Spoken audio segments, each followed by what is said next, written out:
C'est passé mercredi dernier, peu après 19h, une trentaine de fidèles de la paroisse des Fontenelles à Nanterre ont fait l'objet de menaces de mort et d'insultes. On les traite de couffards, c'est-à-dire de mécréants. On leur jette de l'eau à la figure et pire encore, on les menace de les égorger au nom du Coran. Les agresseurs sont environ une dizaine à prendre à partie ces catholiques au cours d'une procession au flambeau en l'honneur de la Vierge Marie.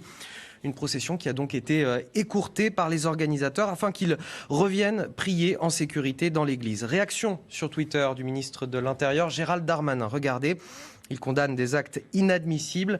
La liberté de culte doit pouvoir s'exercer en toute sérénité dans notre pays. Soutien aux catholiques de France. Condamnation également du préfet des Hauts-de-Seine qui indique que les forces de l'ordre sont mobilisées pour interpeller et remettre à la justice les auteurs de ces actes intolérables. Charlotte, ces violences, vous avez le sentiment aujourd'hui qu'elles se produisent dans une certaine indifférence ? Alors oui, là encore une fois, je distinguerai plusieurs sujets dans ce sujet. Il y a d'une part ce qui s'est passé, donc les faits, d'autre part le délai qu'il y a entre le moment où ça se passe et le moment où c'est connu.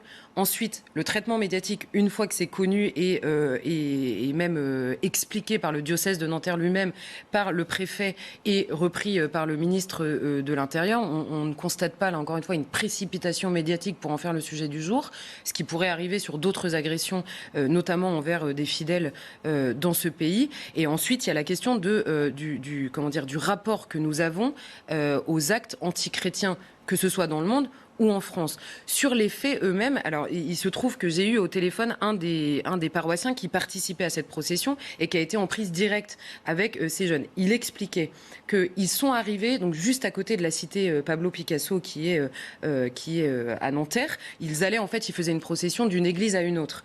Et ils sont arrivés, alors au début il n'y en avait que quelques-uns et puis ils hurlaient tellement fort leurs insultes. Il y a eu des crachats sur le prêtre, donc il y avait une volonté même d'agression physique envers eux. Les menaces étaient hurlées très fort et vous savez comment ça se passe. Ça attire évidemment d'autres jeunes qui s'engrainent les uns les autres et qui participent à la chose. Lui me disait, en réalité, ces jeunes ont arrêté d'agresser les catholiques qui processionnaient, non pas quand la police est arrivée, mais quand ils avaient quitté leur territoire. Donc on retrouve quelque chose qu'on connaît malheureusement trop bien. C'est-à-dire que quand ils sont arrivés, ils leur ont dit « Oh, c'est pas une cathédrale ici », ils ont menacé de mort, avec le vieux fond culturel en réalité de racaille qu'on connaît trop bien, qui est un fond islamique dans les termes qui sont employés. Donc sur le Coran, on va vous tuer, on va vous menacer, vous égorger, etc. Mais une fois qu'ils avaient quitté le territoire que ces jeunes voulaient garder, c'était terminé. Donc en fait, ils leur ont dit plusieurs fois, on est chez nous, qu'est-ce que vous faites chez nous ? Donc c'est ça qui est gravissime. Et alors là, en plus... C'est-à-dire que les Français de différentes confessions ne sont plus capables aujourd'hui de vivre ensemble sans avoir un précaré, un lieu auquel l'autre ne peut pas accéder sans montrer patte blanche. Là, en l'occurrence, ça s'est fait sur le terrain de la confession et c'est pour ça que je trouve le traitement médiatique assez inégal parce que les actes antichrétiens sont les plus nombreux en France. Alors on va me dire évidemment il y a plus d'églises, d'accord ? Voilà, on va regarder les chiffres justement, je les ai compilés. 2019, 1052 actes antichrétiens, 657 actes antisémites et 154 actes anti-musulmans. Effectivement, en nombre, les actes antichrétiens sont plus importants. On rappelle néanmoins que la majorité des bâtiments religieux en France, 95% d'entre eux sont des bâtiments chrétiens catholiques. Bien sûr.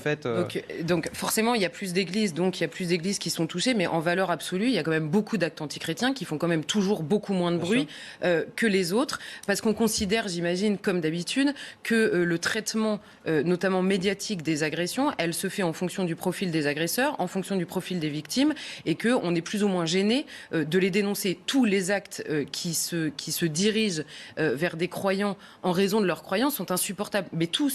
Donc il faut la même énergie pour le dire à chaque fois, d'autant que je rappelle que dans cette lecture idéologique des dominants et des dominés, les chrétiens faisant partie dans cette idéologie-là des dominants, c'est quand même assez peu mis à jour dans la mesure où les chrétiens sont de fait les plus persécutés dans le monde. On le rappelle beaucoup trop peu, on l'a pas à l'esprit et on le traite avec beaucoup d'indifférence jusqu'en France où une procession mariale ne peut pas se tenir. Je rappelle qu'il y a quelques mois, c'était une autre procession qui était agressée dans Paris, cette fois-ci par des antifas, qui pareil disaient vous avez rien à faire là, dégagez, c'était des coups, c'était des insultes, c'est la même chose. Et il faut quand même prendre à la fois ces agressions au sérieux, et là en l'occurrence accepter de voir clairement que c'est moins un problème directement d'islamisme, et pourtant c'est des choses qu'on a vues, hein, les morts dans la basilique de Nice, le père Hamel lui-même, les attentats déjoués, que ce soit contre Notre-Dame, contre une église à Villejuif, les catholiques aujourd'hui en France sont aussi une cible, de la même manière que beaucoup de gens, des islamistes. Là, en l'occurrence, on a un problème de racaille. Donc c'est un problème de racaille, de guerre de territoire, et qui là s'est tourné vers les catholiques. Et ce paroissien me disait, et c'est peut-être la chose la plus grave, le délai dans la réaction, c'est d'abord parce qu'il y a un délai, ça passe dans le diocèse, le prêtre appelle, se dit quand est-ce que je porte plainte, je vais porter plainte lundi, c'était déjà prévu, le temps que ça se mette en branle. Mais les paroissiens eux-mêmes vivent sur place. Donc d'une part, ils sont habitués à cette violence, c'est ce qu'il m'a dit, ils sont habitués à cette violence. Alors là, il y avait le côté, en plus, ils étaient agressés en tant que catholiques, qui est beaucoup plus choquant d'une part.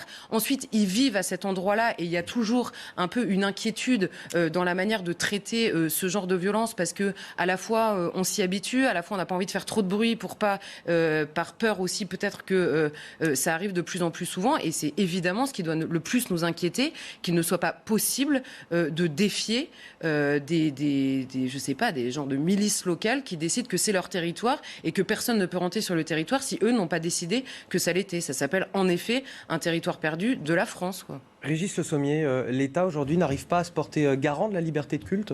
Alors là, en l'occurrence, sur la question de Nanterre et de la cité de Pablo Picasso, c'est clairement un culte très ancien. Nanterre est une ville aussi qui a des racines chrétiennes fortes, sur lesquelles effectivement une population d'origine maghrébine et plus largement d'origine immigrée est venue s'installer. Et on est clairement, il y a une procession qui passe sur cette cité qui, je le rappelle, est une des pires cités du 92, puisqu'on la voit à côté de la Défense, et celle d'ailleurs qui est où les bâtiments sont peints en camouflé. Vous avez des espèces, c'est censé représenter des nuages et quelque chose d'un peu poétique, et en fait pas du tout, et c'est un cloaque absolument incroyable. Et donc ce qui est assez il y a une sorte de superposition de quelque chose qui se déroule depuis très longtemps avec une population qui est venue il y a 20-30 ans, et avec cette espèce d'exacerbation qu'a très bien décrit Charlotte, sur d'exacerbation, c'est-à-dire dans la bêtise, parce que quand on entend au nom du Coran, je vais t'égorger, dans le Coran il y a aussi la sourate 5, le verset numéro 32 qui dit quiconque tuerait une personne, c'est tous les hommes qui l'auraient tué. Donc il y a aussi ce genre de alors on me dira aussi dans le Coran il y a les versets de l'épée.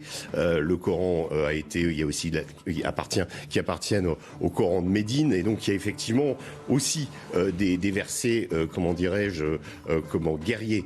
Mais je crois que ces gens-là ne connaissent rien, en fait. Je crois que c'est une confusion idéologique qui existe, mais qui est terrifiante, parce que quelque part, même si c'est pas directement de l'islamisme, ça reprend des termes qui ont été popularisés par Daesh, des comportements qui ont été popularisés par Daesh, et de l'autre côté, les mêmes chrétiens, vous le disiez, sont agressés par des antifas qui, eux, les considèrent comme des fachos, globalement. C'est-à-dire, vous êtes, vous exprimez votre foi et vous êtes immédiatement rattaché à un camp politique désigné comme tel et jeté à la vindicte. Et c'est vrai, il faut reconnaître que ces chrétiens ne sont pas assez défendus, que